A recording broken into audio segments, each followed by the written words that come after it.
Ya, selamat datang di acara Sukamu Tuhan malam hari ini. Jumpa lagi bersama saya, Pastor Aldi Masih. Saya percaya Bapak Ibu ada dalam berkat Tuhan, pertolongan Tuhan, kasih Tuhan, anugerah Tuhan kita ada pada malam hari ini.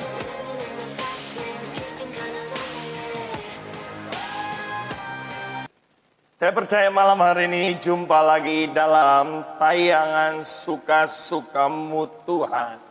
Ya, malam hari ini saya menyapa Bapak Ibu dimanapun berada. Saya percaya ada dalam berkat Tuhan Yesus Kristus. Dimanapun berada saudara, malam hari ini tak kerasa lagi jumpa lagi pada malam ini.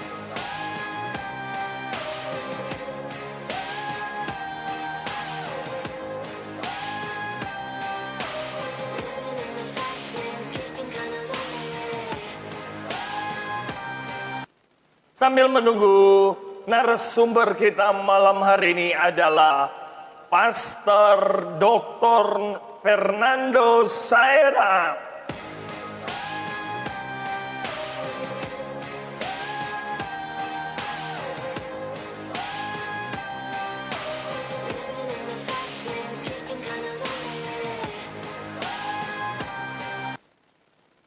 Sambil menunggu, saya menyapa malam hari ini Bapak Pendeta Tommy Tendean. Ya, Pak David Prangkai. Kita akan mengundang Pastor Doni.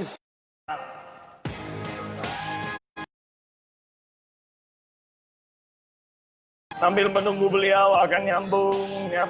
Selamat malam, Pastor Doni Saera. Selamat malam. Terima kasih buat terima kasih buat Pastor Doni Saerang yang sudah hadir di dalam acara Suka-Sukamu Tuhan. Bersama saya, Pastor Aldi masih ada, masih bernapas, dan masih ingin jadi berkat malam hari ini. Haleluya. Haleluya. Puji Tuhan. Pastor, apa kabar malam hari ini, Pastor? Yes. Ya, syukur. Alhamdulillah. Puji Tuhan, baik. Haleluya. Sekeluarga, walaupun dalam kondisi COVID-19, tapi saya lihat muka Pastor enjoy aja ya. Amin. Haleluya. Itu karena Pastor Aldi doa kuat, ya toh? Haleluya. Pastor, sebelum kita sharing malam hari ini, saya percaya malam hari ini bukan kebetulan, tapi dalam kesederhanaan acara ini, biarlah Yesus memberkati para pemirsa yang selalu setiap malam menunggu acara ini. Dan saya berdoa dulu membuka acara ini, Pastor ya. Oke. Iya, kita. Bapak, kami bersyukur malam hari ini kembali lagi Engkau mengizinkan kami untuk live streaming dalam acara Suka-Sukamu Tuhan bersama dengan narasumber kami, Bapak Pendeta Dr. Fernando Saerang. Tuhan memberkati pemirsa yang mendengar secara langsung maupun kembali akan menonton acara ini. Tuhan, kami hanya alat-Mu, biarlah setiap benih firman Allah yang ditabur malam hari ini dapat menjadi berkat bagi kami semua. Urapi juga jaringan, urapi kami berdua, urapan kuasa Allah memenuhi kami, dan hanya Tuhan ditinggikan. Dalam nama Yesus, haleluya, amin. Pastor, tema kita adalah seperti, ya, menurut, bagaimana pandangan dengan tema malam hari ini, Pastor? Ya, memang tema ini diangkat karena berbagai hal yang saya temukan di lapangan bahwa kita harusnya kembali kepada asas panggilan kita, ya, gereja Tuhan, supaya kita betul-betul sesuai dengan fungsi jati diri gereja, bahwa memang kita itu terang dunia dan kita itu garam dunia. Ya mungkin kita bisa jabarkan lebih banyak pada pembahasan sebentar, tapi paling tidak ini diangkat di tengah keadaan situasi dunia yang makin hari makin tidak baik, makin hari makin uh, tidak mengenakan. Gereja harus tampil berbeda, bahkan menjadi terang di tengah kegelapan dan kemudian bisa mempengaruhi banyak hal dalam lini kehidupan dari setiap manusia yang ada di muka bumi ini. Ya. Oke, Pastor, saya lihat Pastor ada beberapa pelayanan adalah yang menjadi inspirasi buat saya. Bagaimana, kenapa sih? Memang Pastor bilang betapa hari-hari ini gereja harus kembali pada posisinya untuk menjadi garam. Ada berapa kegiatan Pastor saya lihat maupun di penjara, maupun setiap malam Pastor berbagi dengan orang-orang yang ada di jalanan yang kadang-kadang maaf, secara hitung-hitung kalau orang dunia kenapa sih kita juga aja pas-pasan. Tapi saya lihat Pastor mau menjadi terang, Pastor. Iya, iya. Pemirsa yang ada, sesungguhnya sebenarnya ini adalah panggilan. Kita akan mengerjakan segala sesuatu sesuai dengan panggilan kita masing-masing. Panggilan awal saya ketika melayani Tuhan, Tuhan panggil saya untuk menjadi pengajar di berbagai, dari tahun 98 saya mulai mengajar dari sekolah Alkitab sampai mengajar ke sekolah-sekolah tinggi teologi. Dan setelah itu Tuhan memberikan kesempatan saya untuk mengembala di City Light Sumarekon Bekasi. Nah, dalam tugas-tugas pelayanan tersebut saya menemukan, sebenarnya ini saya temukan dari hasil riset dari mahasiswa-mahasiswa yang saya bimbing ketika mereka menulis tesis, mereka menulis skripsi untuk S1, bahwa ada dalam tanda kutip ya, ada panggilan yang tidak dipenuhi oleh gereja Tuhan untuk menjadi terang dan garam. Ketika gereja berlumba-lumba untuk merasa diri eksklusif, ya, dana yang segitu banyak itu masuk untuk kepentingan gereja, dengan sibuk membangun menara dan yang lain sebagainya, ada banyak masyarakat-masyarakat marginal yang tak tersentuh oleh gereja. Ya, saya nggak tahu apa yang menjadi alasan, masing-masing kita punya panggilan, itu yang saya katakan tadi. Tapi yang kemudian Tuhan taruh di hati saya adalah gereja harus tampil keluar untuk menjadi terang. Kalau kata terang itu artinya harus tampak, harus terlihat. Yes. Oleh karena itu terserah orang mau ngomong apa, terserah orang bilang motivasinya apa, tapi ketika saya memberi makan orang di jalanan, saya live, itu bukan motivasi mempertontonkan apa yang saya kerjakan, tapi ini dengan tujuan bahwa ini loh, gereja harus menjadi garam. Terbukti di beberapa tempat, di beberapa wilayah daerah, ada teman-teman saya yang kemudian mengadopsi pelayanan ini dan mereka kerjakan di pelayanan mereka masing-masing. Dan itu sudah memberkati banyak sekali orang. Sejak 2015 saya terpanggil untuk melayani di penjara, di penjara Cipinang. Ya, kalau mau hitung untung rugi, sebenarnya dari sisi materi, kalau itu pakai kalkulasi materi, saya pikir nggak masuk hitungan lah. Tapi seperti Pastor Aldi bilang tadi kan, tapi karena ini murni pelayanan, Tuhan taruh itu di hati, jadi itu kemudian terus berkembang sampai pada hari ini. Dan Tuhan tidak pernah biarkan dan Tuhan tidak pernah tinggalkan. Wow, dahsyat. Pastor, saya sedikit kutip tadi Pastor bilang bahwa memang dari awal Pastor dan saya lihat latar belakang Pastor, orang tua adalah seorang guru, dosen, ya, saya tahu. Tapi untuk pelayanan ini, kadang-kadang Pastor bilang sudah kurang lebih 5 tahun ya, Pastor. Yes. 5 tahun untuk pelayanan penjara ya. Untuk penjara 5 tahun.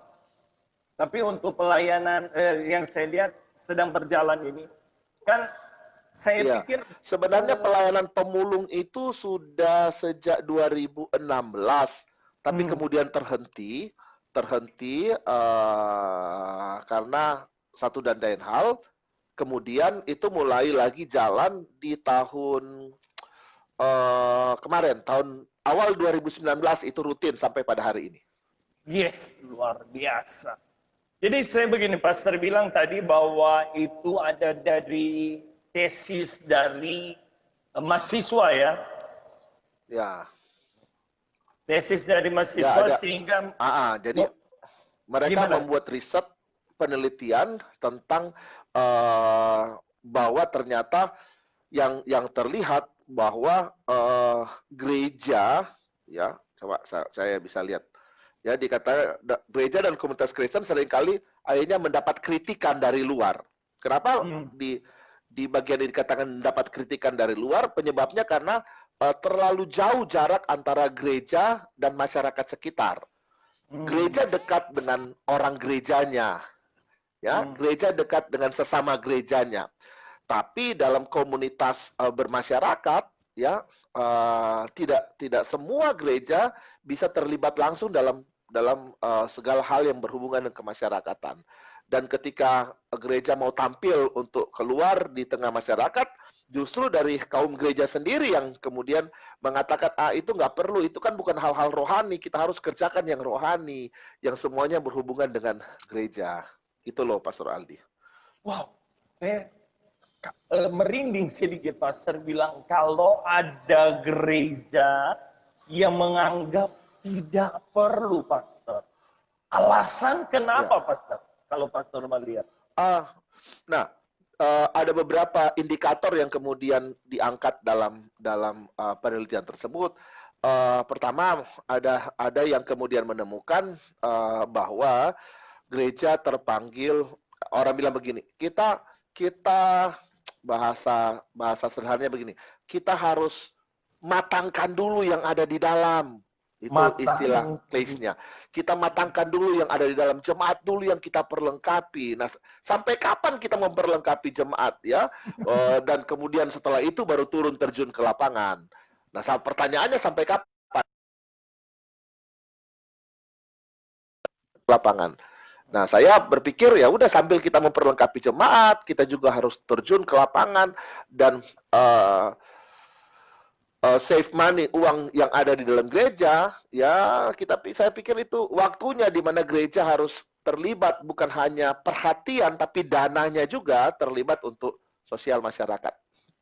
Wow. Jadi saya senang sekali Pastor bilang, ada orang memang saya pernah alami. Ada orang berkata, matang dulu baru berkarya. Kadang-kadang saya kadang ada juga yang sudah matang, sulit untuk begitu, Pastor. Setelah matang, ada pada posisi nyaman, toh. Akhirnya nggak terjun-terjun. Gitu loh. Gitu. Seringkali ada orang berkata, wah saya matang dulu. Kalau orang Manado bilang, kalau solebe matang itu, nanti jadi busuk, Pastor. Kalau busuk memang tahu-tahu so busuk, tapi kalau dia angus menyesal toh. Aduh, betul itu Pastor. Jadi memang kalau saya lihat Pastor bilang bahwa tema kita ini adalah gerak garam, bukan hanya sekedar garam itu sesama jemaat ya Pastor. Ya. Bukan hanya sesama jemaat. Kalau kita baca dari konteks Alkitab, fungsi garam kalau kita aplikasikan itu bukan untuk sesama garam, ya. Garam tidak berfungsi untuk sesama garam. Garam itu berfungsi ke yang bukan garam. Nah, kalau kita adalah garam, kalau kita metaforakan sebagai garam seluruh orang Kristen, orang percaya, maka kita harus berfungsi bukan kepada orang-orang di sekitar kita. Kita harus berfungsi kepada orang yang bukan di sekitar kita. Begitu, Jadi Pastor. memang kalau kita lihat Pastor bilang, kalau saya pikir begini, Pastor. Biasa Pastor saya lihat senang masak juga, Pastor. Apalagi kalau bebeknya Pastor itu enak banget. Ya? Sebenarnya kalau kita senang masak dan tidak senang masak, keadaan yang membentuk seperti itu, Pastor. Jadi keadaan yang telah membuat akhirnya jadi senang masak. Betul.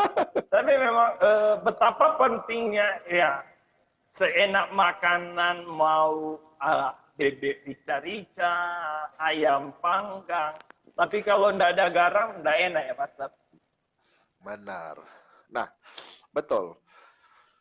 memang ketika ayat itu diangkat oleh Yesus dalam Matius 5 ayat 13 sampai 16 yang berhubungan dengan garam dan terang, kita harus belajar untuk konsisten mengupas ayat ini. Betul. Kita harus juga tahu bahwa ayat ini diangkat di tengah situasi kondisi yang ada pada waktu itu. Sedikit saya perlihatkan bahwa yang pertama yang harus kita lihat konteksnya. Konteks ayat itu kalau pemirsa baca, maka konteks ayat itu sangat menarik sekali. Karena apa? Karena sebelum ayat itu muncul, ya, Yesus bicarakan tentang penganiayaan.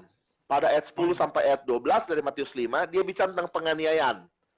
Dengan kata lain, situasi yang sedang dipikirkan bukanlah situasi yang baik dan situasi yang mudah pada waktu itu. Nah, setelah ayat itu, ayat 17 sampai 20, teks itu, ya, itu bicara tentang kesalehan orang Farisi, kesalehan orang yang dalam bentuk sebuah legalisme orang-orang Farisi untuk saleh, untuk hidup dalam semua adat istiadat dan pengaruh agamawi. Nah, jadi pesan yang mau ditulis di situ adalah begini, bahwa secara konteks kita harus betul-betul untuk menjadi untuk berani ada pada posisi di tengah keadaan yang sulit, di tengah keadaan yang sukar, kita harus betul-betul memainkan peran yang penting sebagai garam dan terang. Jadi di tengah kita ada dalam kesulitan maupun dalam identitas diri kita sebagai orang Kristen, kita harus memainkan peran yang tepat. Baik itu kesulitan bisa kita coba bicarakan dalam banyak hal, ya. Apalagi di hari-hari ini, waduh, puji Tuhan banyak gereja tampil untuk bisa menjadi berkat bagi banyak orang di tengah pandemik COVID-19 seperti ini. Ya, sayang, kita memberkati teman kita sendiri, kita memberkati orang gereja kita sendiri, dana gereja. Kita tidak pernah terpikirkan atau yang saya lihat, puji Tuhan kalau ada di antara Bapak Ibu pemirsa melakukannya, ya, kita coba berpikir untuk masyarakat di sekitar kita, ya. Yes. Saya senang dengan Pastor, Bang, memainkan peran. Betul. Apa yang peran harus Pastor Aldi gunakan, ya, sama seperti yang Pastor Aldi gunakan hari ini. Peran yang dimainkan oleh Pastor Aldi. Ini bukan sebuah peran yang biasa. Pastor Aldi berhasil membangun sebuah branding dalam model pelayanan yang tidak biasa. Bagi banyak orang mungkin ini agak sedikit berbeda, tapi ini peran garam dan perang terang. Ini yang saya mau ceritakan bahwa mungkin orang pikir apa yang Pastor Aldi kerjakan, ini biasa. Untuk kita teman-teman pendeta itu biasa, tapi ketika banyak orang menonton diberkati, itu menjadi luar biasa. Nah, ini hal-hal peran yang perlu diambil oleh gereja. Dan puji Tuhan pandemi COVID-19 saat ini itu memunculkan orang-orang yang bisa berfungsi di pelayanan-pelayanan yang berbeda. Pelayanan-pelayanan tidak biasa. Dan ini sebenarnya harus kita ambil pada hari-hari ini. Jadi pemandangan saya kalau pas saya bilang memainkan peran, bahwa dengan COVID-19 ini bukan waktunya kita mengeluh gereja, tapi untuk kita melakukan actionnya. Betul. Ini momentum gereja untuk memainkan. Ini bola ada di tangan kita sekarang. Di tengah kondisi seperti ini, di tangan kita. Nah, terserah gereja memainkan seperti apa. Kalau kemudian kita akhirnya duduk mengeluh, kita menyalahkan ini, kita menyalahkan itu, kita menunggu bantuan dari sana, bantuan dari sini, kita akan semakin tertinggal. Kita justru harus tampil. Saya kira juga Pastor Aldi membangun pelayanan ini, saya ikuti dari awal, tidak mudah. Kadang-kala cuma 1 orang menonton, 2 orang menonton, tapi semangat juang, tidak pernah berhenti menyerah, itu terus sampai akhirnya setiap malam bisa menampilkan beberapa hamba Tuhan yang berbeda. Nah, ini yang saya katakan tadi. Bola ada di tangan kita. Kita yang harus mainkan peran ini. Jangan cuma mencibir, jangan cuma apa istilahnya. Akhirnya bukan mendorong, membangun, ya sesama tapi cuma cuma dengan kata-kata mencibir. Nah, kalau saya nggak seperti itu. Saya dari awal Pastor Ardi tahu mendukung dengan sepenuhnya apa yang dikerjakan dalam pelayanan-pelayanan seperti ini. Jadi begini Pastor, kita melihat bahwa Pastor bilang kita kembali pada topik kita bahwa kita menjadi garam untuk hari-hari ini. Bahwa yang saya lihat juga Pastor dengan ketika turun di jalan. Ada enggak kendala ketika untuk kita jadi ini kan sudah bukan motivasi. Yang timbul dari hati kita adalah motivasi untuk memuliakan nama Tuhan. Tadi Pastor bilang bahwa kita live streaming bukan untuk dilihat orang memang, tapi kita untuk sedang membangun bahwa di luar banyak orang yang lagi haus. Ada enggak tantangan yang Pastor hadapi? Banyak. Khusus tantangan pertama datang ketika di live streaming itu. Banyak yang bilang, ini modus, ini mau cari panggung, mau tenar. Aduh, saya bilang, terserah orang mau berpikir seperti apa, karena motivasi itu hanya kita dan Tuhan yang tahu. Amin. Karena kita nggak bisa prediksi, bahkan kita nggak bisa larang pola berpikir orang kan. Orang mau pikir kita seperti apa, ya tuh terserah mereka. Tapi selama kita melakukannya dengan baik, dengan tulus, puji Tuhan. Ya, banyak orang diberkati. Bahkan ada banyak juga yang menghubungi kami untuk bisa berbagi berkat. Ya, nggak banyak mereka. Ada yang bantu 5 dos makanan, ada yang bantu 10 dus, ada yang juga bantu sekian banyak. Ya, sampai kemudian pelayanan ini terus berjalan. Wow. Memang ketika untuk memulai sesuatu untuk jadi garam itu bukan gampang, ya, sesuatu yang membalikan tangan ya Pastor. Betul, nggak gampang. Masalahnya kita mau atau tidak. Kalau kita mau, ya kita dengan hati yang lapang, dengan betul sungguh-sungguh, pasti kita bisa kerja. Satu saat, ini kan karena tadi sudah disinggung pelayanan pemulung, untuk membuat supaya kuantiti banyaknya yang kami bagikan itu bisa lebih banyak, maka kami memutuskan dana yang ada itu kami masak sendiri, kami beli bahan dan masak sendiri. Nah, ada satu ketika istri saya itu yang tukang masak, dia yang racik semuanya, dengan sekian dana sekian itu bisa dapat sekian. Nah, satu ketika istri saya dalam beberapa kesempatan itu ada di Manado. Saya yang ada di sini. Nah, karena pelayanan ini harus terus berjalan, saya harus berinisiatif bagaimana caranya supaya bisa masak. Dan saya masak apa adanya, saya bisa masak. Dan kalau kita nggak mulai, orang mungkin sampai ada yang komentar begini loh, Pastor Aldi.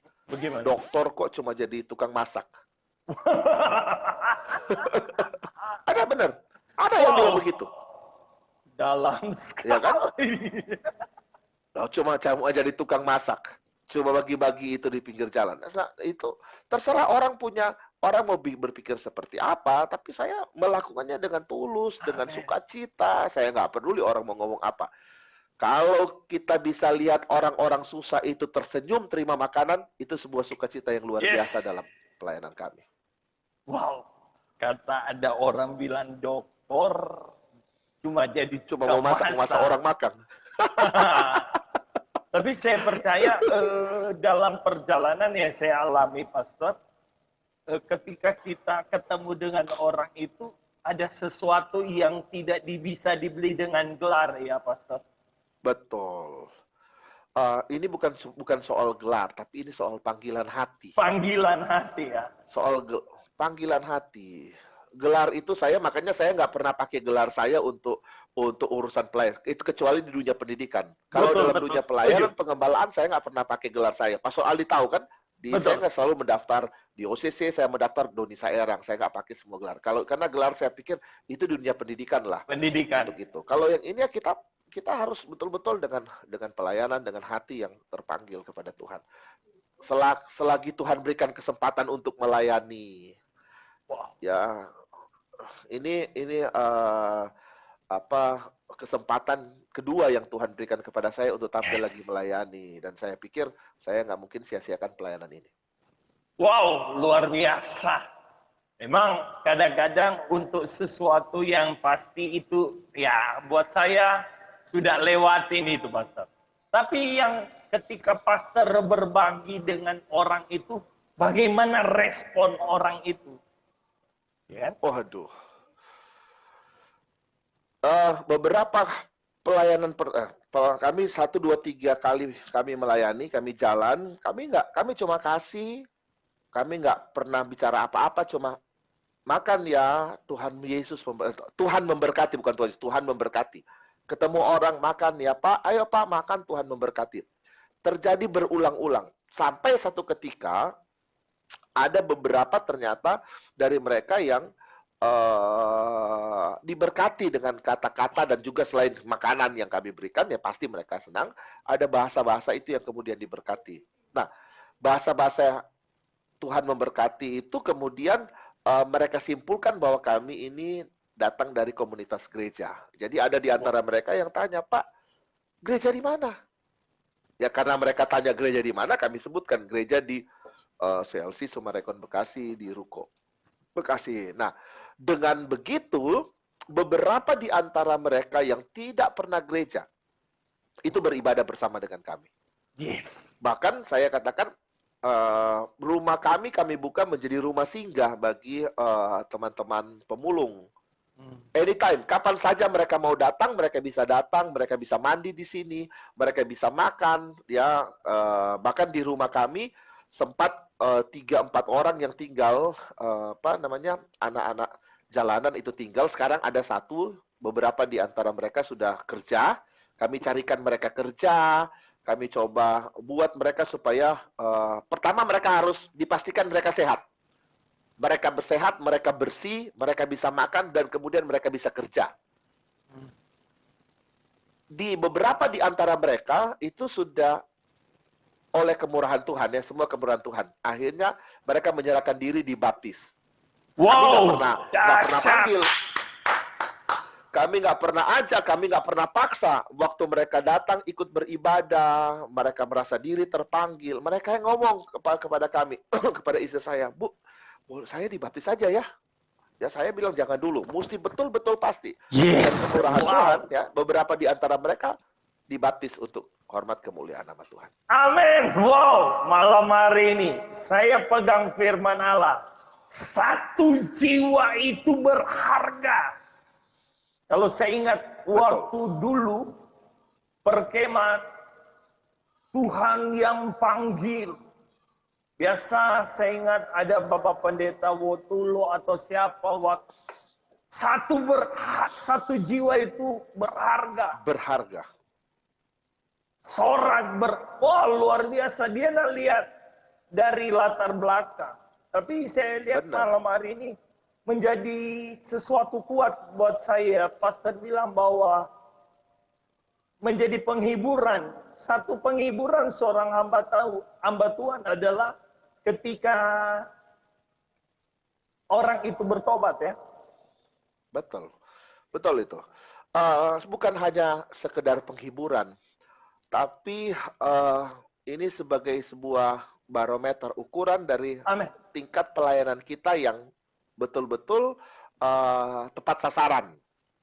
Ya tentu masing-masing kita punya panggilan berbeda-beda, tapi kemudian itu jangan jadi alasan untuk kita tidak melayani orang-orang marginal. Jangan jadi alasan, itu kan Brur punya panggilan, itu bukan panggilan kami, ya itu yang saya katakan jadi alasan untuk tidak melayani orang-orang marginal. Ya, saya begini, Pastor. Itu yang sering kali berkata, itu memang karunia kamu, Pastor. Itu ya panggilan kamu. Buat saya sedikit sharing bahwa setiap orang percaya dipanggil untuk menjadi garam. Ya. Betul kan? Bukan hanya garam dan terang itu garam dan tidak terang berhubungan dengan panggilan pelayan tentang karunia-karunia pelayanan. Semua orang itu harus terlibat dalam melayani. Kemudian Tuhan memberikan karunia-karunia pelayanan kepada masing-masing orang itu cerita yang lain. Tapi setelah kita percaya, setelah kita menjadi anak Tuhan, apalagi kita menjadi pelayan Tuhan, kita harus menjadi terang dan harus menjadi garam. Itu tidak boleh tidak. Dan ingat baik, terang itu akan bersinar kalau kemudian dia menyala di tengah kegelapan. Kemudian dia berfungsi.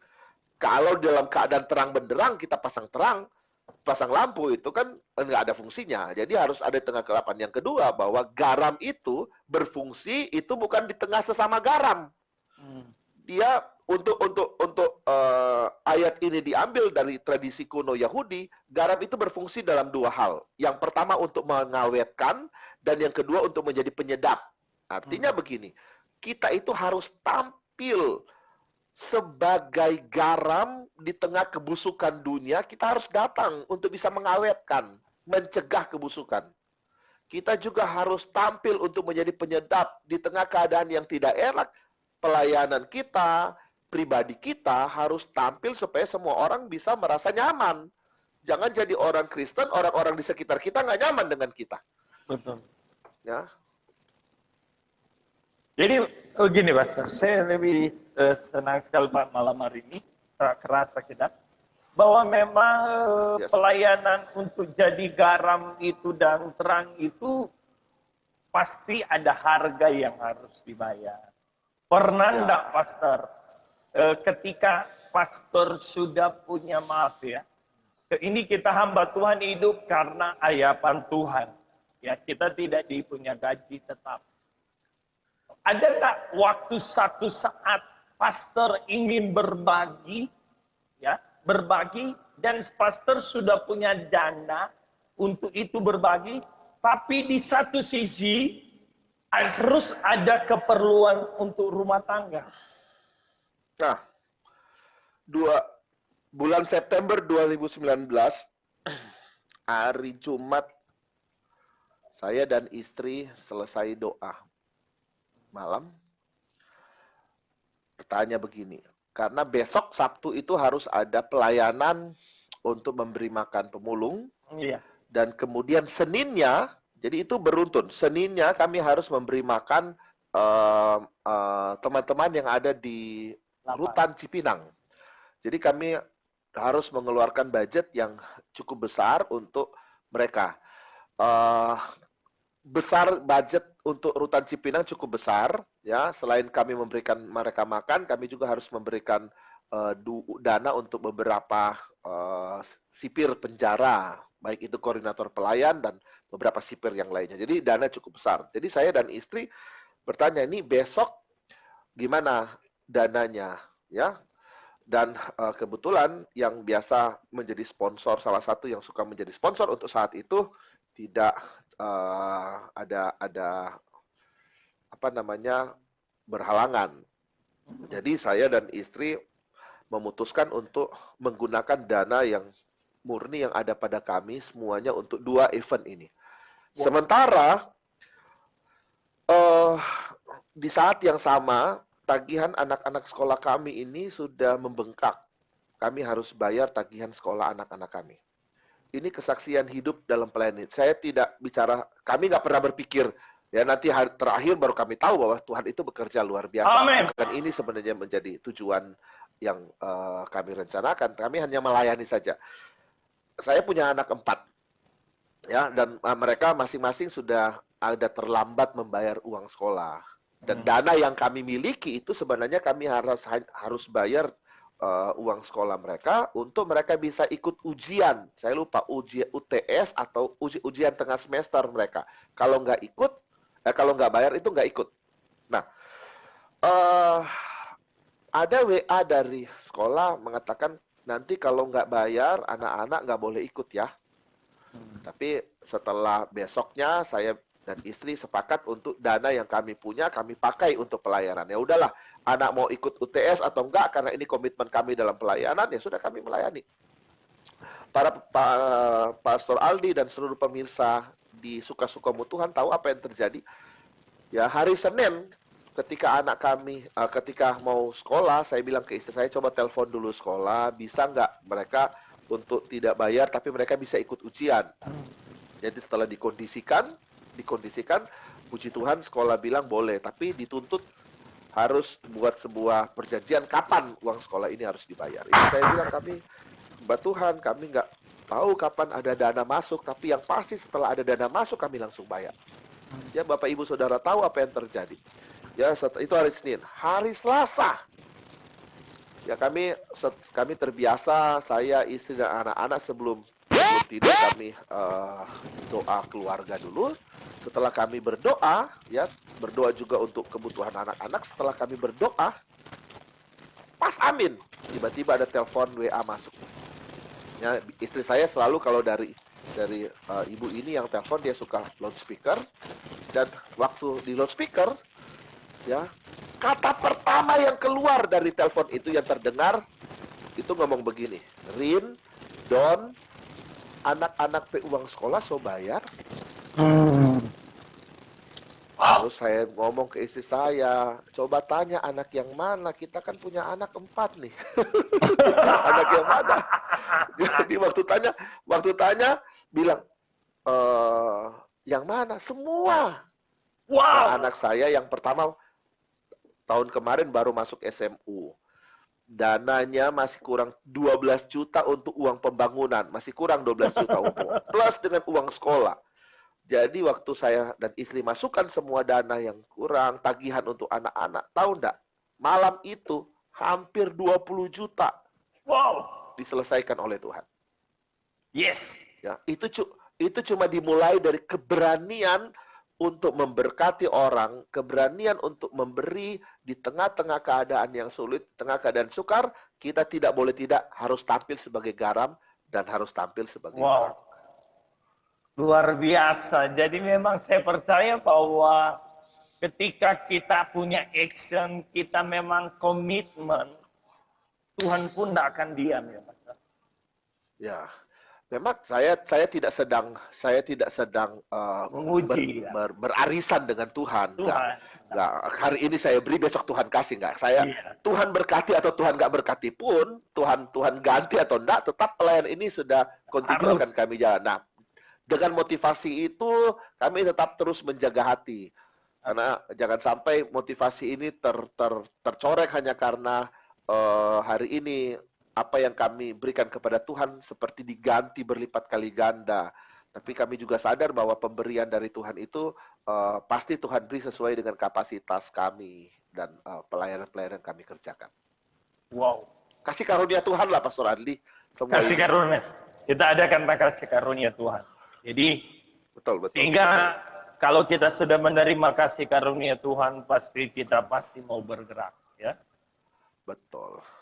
Kita bilang berhubungan dengan terang itu dalam kitab Filipi bahwa Tuhanlah yang akan bekerja di dalam kita. Ya, Dia akan menolong kita mengerjakan hal yang sama supaya kita menjadi terang, bercahaya seperti bintang di tengah angkatan yang bengkok ini. Wow. Luar biasa malam hari ini. Wow. Saya melihat menjadi sesuatu bagi kita bahwa sahabat maupun teman-teman, hari ini dengan kondisi COVID-19 adalah kesempatan gereja mengambil kesempatan ini untuk menjadi berkat, untuk menjadi garam dan menjadi kaya. Pastor, ya tak kerasa kita sudah 40 menit.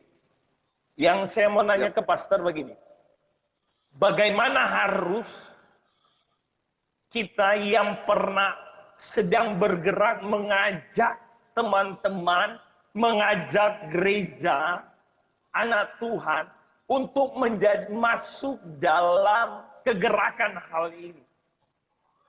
Kalau saya mulai dari prinsip apa yang dikatakan oleh Yesus tentang kasih, bahwa hukum yang terutama itu adalah kasihilah Tuhan Allahmu, dan kemudian ada hukum lain yang setara dengan hukum itu, kita harus mengasihi sesama kita. Dasar kita mengasihi sesama kita adalah mengasihi diri kita sendiri. Jadi ukuran yang kita gunakan untuk kita mengasihi sesama, ukurannya adalah mengasihi diri kita sendiri. Nah, Saya mau gerakan ke teman-teman pemirsa, suka-sukamu Tuhan, dan teman-teman dari CLC, atau siapa saja pemirsa yang menonton ini, bahwa ketika kita mau bergerak, kita lihat ada orang lain di sekitar kita yang butuh ditolong, saudara lihat, kalau saudara dalam keadaan seperti itu, apa yang saudara mau buat untuk menolong diri saudara sendiri? Saya selalu lihat, kalau kemudian saya ketemu dengan orang-orang hari-hari ini, ketika saya ketemu dengan mereka yang harus mengais sampah, mereka yang mulung, mereka yang tidur di emperan toko, saya melihat diri saya sendiri ada di situ. Dan ketika saya mengasihi diri saya sendiri, saya harus mengasihi orang lain. Ya. Dan makanan yang kami berikan adalah makanan yang layak, yang kami makan juga. Jadi kami nggak mau memberikan standar berbeda, apa yang kami mau, itu yang kami berikan juga kepada mereka. Jadi teman-teman pemirsa, kalau kemudian terpanggil untuk pelayanan di dalam bidang apa saja, di marketplace, saudara di pemerintahan, saudara ada di tempat pelayanan, di mana saja, kalau kita mau terpanggil, ya kita belajar di kunci. Kita harus mengasihi Tuhan dengan segenap hati. Kita juga harus mengasihi diri kita sendiri dengan segenap hati. Dasar ini kita pakai untuk mengasihi sesama dengan segenap hati. Begitu. Wow. Jadi sahabat, malam hari ini seperti Pastor Doni bilang bahwa waktu hari ini kita bukan kami menghakimi, tidak. Bahwa mari hari-hari ini kita buat sesuatu yang luar biasa. Karena beberapa kemarin atau pas saya acara suka-sukamu Tuhan dengan Pastor Jonathan Suarto, saya ngomong bahwa sebelum siangnya itu saya sedang berjalan, Pastor, ya, bahwa saya hanya perkataan, saya bukan panggilan guru seperti pastor, lebih tapi satu hal yang saya lakukan hari-hari ini, ketika saya ketemu dengan orang di jalan, menyampaikan, nggak seperti khotbah pastor seperti ini, tapi ada satu dua kata, dan walaupun buat orang lain kecil, saya bisa beri, saya katakan aqua atau roti. Satu saat ada ibu yang berkata, Bapak Kristen. Ya, betul. Dan terima kasih Pak. Artinya tanpa kita ngomong latar belakang kita, orang bisa lihat ya Pastor. Yes, itu yang kami alami. Itu yang kami alami. Jadi ketika kami membagi berkat, kemudian orang bilang, Bapak dari gereja mana? Dari yayasan gereja lah. Ya langsung kami nggak bilang pergi ke gereja, kami cuma bilang makan ya Pak. Tuhan memberkati kamu, Bapak dari gereja mana? Jadi mereka langsung bisa kenal apa yang kita buat. Dari mana? Dari jati diri. Jadi garam dan terang itu harus menjadi jati diri. Ini kesalahan masyarakat Kristen hari-hari ini melihat metafora ini seperti kamu seperti garam dunia atau seperti terang dunia. Kita bukan seperti terang, kita bukan seperti garam. Kita ini garam. Dan kita ini terang. Jati diri kita garam dan jati diri kita terang. Jadi kemana saja kita pergi dan kemana saja kita berada, ini jati diri nggak bisa lepas dari diri kita. Itulah. Pastor, ini pernah enggak Pastor ketika perkataan dari pemulung atau orang yang Pastor layani itu membuat tersentuh sampai Pastor nangis? Saya pernah berapa kali, Pastor? Pernah? Oh, kalau itu banyak kali, hampir setiap malam ada, ya, hampir setiap malam. Ketika mereka dapat makan dan mereka ngomong, Pak, saya dari kemarin belum makan. Waktu dia ngomong saya dari kemarin belum makan, ya, saya ingat hari ini saya udah makan 5 kali. Coba bayangkan ada orang lain yang belum makan, belum sempat makan. Dan waktu mereka dapat makan, kita kan kadang-kadang mesti cuci tangan dulu. Mereka dari habis mengais sampah, dengan tangan mereka langsung duduk, buka kotak makanan dan langsung makan. Waduh, itu itu hati langsung, aduh luar biasa ya. Saya ketemu dengan satu orang Manado, namanya Pak Karundeng. Teman-teman yang pemirsa yang Farm Karundeng, ada satu orang Manado yang sudah 11 tahun di pinggir jalan. Ya, dia tidur di emperan toko, istrinya jadi tukang parkir. Waktu kami bawa makanan ke tempat dia, waduh mereka rasa bersyukurnya luar biasa. Ya, ada yang mereka udah nggak, dia sudah berusaha hari itu nggak dapat apa-apa, dia nggak bisa beli makan, dan waktu mereka dapat makan, waktu mereka bersyukur, dan mereka sambil menyanyikan lagu rohani, mereka sambut kami. Wah, itu luar biasa. Itu luar biasa. Yang paling menyedihkan hati adalah di beberapa bulan lalu, cucu dari Om Karundeng melahirkan. Anak 2 minggu. 2 minggu, Pastor Aldi. Itu tidur di emperan jalan. Masih merah-merah. Waduh. Itu sungguh-sungguh sekali. Membuat hati ini menjadi ya luar biasa, terharu, sedih. Ya, kami akhirnya menolong. Ya, itu saya nggak tahu harus berbuat bagaimana pada waktu itu. Kami cuma bisa berbagi ke dia. Dan puji Tuhan, hari ini mungkin mereka ada di tempat tinggal mereka di salah satu gubuk di dekat bantaran kali, di Kali Baru situ.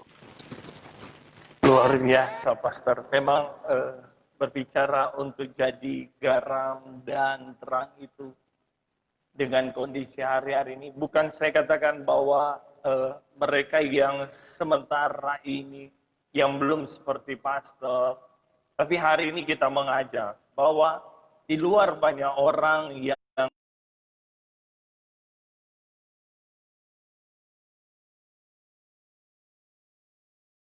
sedang haus, ya. Sambil menunggu Pastor akan gabung, ya. Bapak belajar bagaimana dengan beliau jadi garam dan terang dunia. Ya, bisa masuk lagi ya, Pastor? Ya. Ya, oke. Pastor, sebelum Pastor akan closing terakhir dan kita akan berdoa, saya kurang lebih 3 atau 4 tahun sempat melayani orang stres, Pastor. Dan Orang gila. Orang gila, orang Manado bilang. Dan di tempat ini, di saya tempat siaran ini, kurang lebih hampir 18 orang. Ya. Dan memang karena hari ini saya tidak bisa karena ada situasi yang terjadi di lingkungan tidak mengizinkan. Tapi selama saya lihat hal itu ketika kita lakukan, karena apa? Seperti Pastor bilang, kalau kita jadi, saya katakan, tempat waktu saya di sidang oleh ada beberapa orang, saya bilang, kalau seandainya Bapak ini yang jadi gila, pasti saya ambil dari pinggir jalan. Artinya saya mau posisikan, kalau seandainya kita seperti ini, bagaimana? Apakah ada orang perhatian? Tapi hari ini kita belajar, gereja harus jadi garam dan terang. Ya, Pastor? Boleh nggak, Pastor, statement terakhir, Pastor, mengajak jemaat atau membuka bagi para pemirsa yang ada, benar-benar untuk mulai malam hari ini kita punya komitmen, seandainya kita tidak bisa turun, tapi apa yang bisa kita beri untuk mulia nama. Ya, para pemirsa, suka-sukamu Tuhan, sahabat-sahabat CLC dan sahabat sekalian yang ada di belahan penjuru dunia yang mengikuti siaran langsung ini maupun nanti ketika ini dinaikkan di YouTube, dan siaran ulang nanti, saya mendorong Bapak Ibu Saudara untuk mari kita terpanggil untuk melayani para sesama kita. Kita mungkin puji Tuhan oleh kemurahan Tuhan kita bisa intens melayani di gereja, sudah telah membangun gedung-gedung gereja yang baik dengan dana yang cukup banyak. Alkitab bilang bahwa di mana hartamu berada, di situ hatimu berada. Kalau hartamu saudara berikan kepada orang-orang miskin, maka hatimu ada pada orang miskin. Kalau hartamu saudara berikan untuk pelayanan misi, baik itu misi kontekstual, ya, misi lintas budaya, maka hatimu ada pada pelayanan misi. Jadi kalau teman-teman mau hati kalian ada di tempat pelayanan orang-orang marginal, maka saya mendorong untuk kita sekalian supaya betul-betul terpanggil untuk melayani kaum marginal. Mungkin saudara terhalang dengan kegiatan, terhalang dengan kerja-kerja untuk bisa terjun langsung, tapi paling tidak ada pos-pos yang saudara buat di gereja saudara, atau saudara bisa membantu pelayan-pelayan.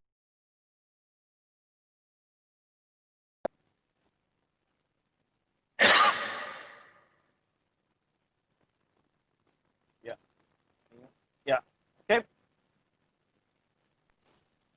Ya. Boleh lanjut, Pak, Pastor? Ada gangguan teknis sedikit tadi. Bisa. Saya bisa dengar. Bisa. Ya. Seperti itu, kita harus betul tampil keluar sebagai orang-orang yang dipanggil oleh Tuhan. Karena memang Yesus minta kita untuk pergi keluar, kita melayani, pergi keluar. Yesus minta untuk kita pergi keluar, dan kita gunakan kesempatan itu untuk bisa memberkati lebih banyak orang. Puji Tuhan kalau gereja saudara sudah matang, sudah settle, saudara sudah punya dana yang cukup banyak, ya saudara juga bisa membagi berkat untuk saudara-saudara kita. Minimal gereja itu bisa berdampak, bukan hanya di tengah-tengah gereja itu sendiri, tapi juga di tengah masyarakat. Haleluya. Puji Tuhan. Ya, kita pada ujung acara Suka-Sukamu Tuhan. Saya percaya apa yang kami sharing malam hari ini mengajak saudara bahwa kita harus jadi garam dan terang bagi dunia ini. Walaupun dalam kondisi COVID-19, kesempatan gereja untuk menyatakan kasih Tuhan, bahwa kita sudah menerima kasih karunia Tuhan yang luar biasa. Sekali lagi, malam hari ini saya percaya sudah memberkati saudara. Sekali lagi terima kasih buat Pastor Doni Sairang yang sudah menjadi narasumber kita pada malam hari ini, yang sudah memberkati. Kami hanya bisa berdoa Pastor dipakai oleh luar biasa. Apa yang menjadi visi dan misi yang sedang dikerjakan Pastor ke depan, saya percaya bahwa akan menjadi berkat untuk kemuliaan nama Tuhan. Sebelum Pastor Doni akan menutup acara malam hari ini, saya sedikit berterima kasih kepada para pemirsa yang sudah menonton, dan pengumuman bahwa besok malam kita akan kembali jam 8 malam dalam tayangan Suka-Sukamu Tuhan, dengan narasumber kita adalah Pastor Revi Awondato, ya. Pastor Revi Awondato yang akan menjadi narasumber kita besok malam. Ya, Tuhan Yesus memberkati Pastor. Boleh nyanyi satu lagu baru kita berdoa? Karena saya lihat ada keyboard di depan Pastor. Aduh. Haleluya. Haleluya. Aduh, ini mati ini keyboard loh. Nah, mau menyanyi? Nyanyi dulu baru orang berdoa, Pastor. Nyanyi lagu apa ya? Terserah ton dari musik, kalau orang dulu bilang. Dapat ingat dulu kalau opa-opa de oma pionir bilang, ton dari musik. Ton musik. Nah, ton musik.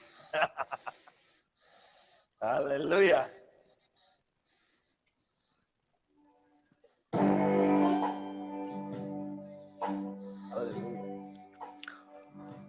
Lagu apa ya?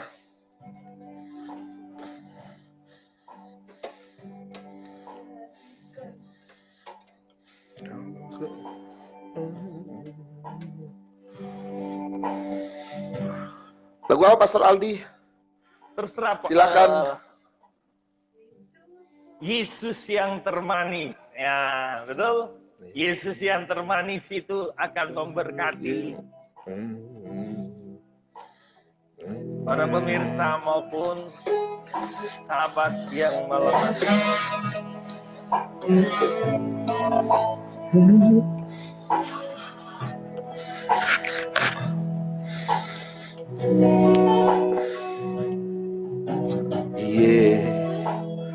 Yesus yang termanis buat jiwaku, buat jiwaku,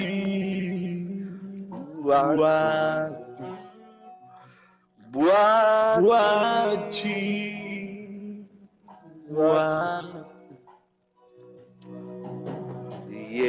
Yesus yang termanis buat jiwa, ku cinta selamanya.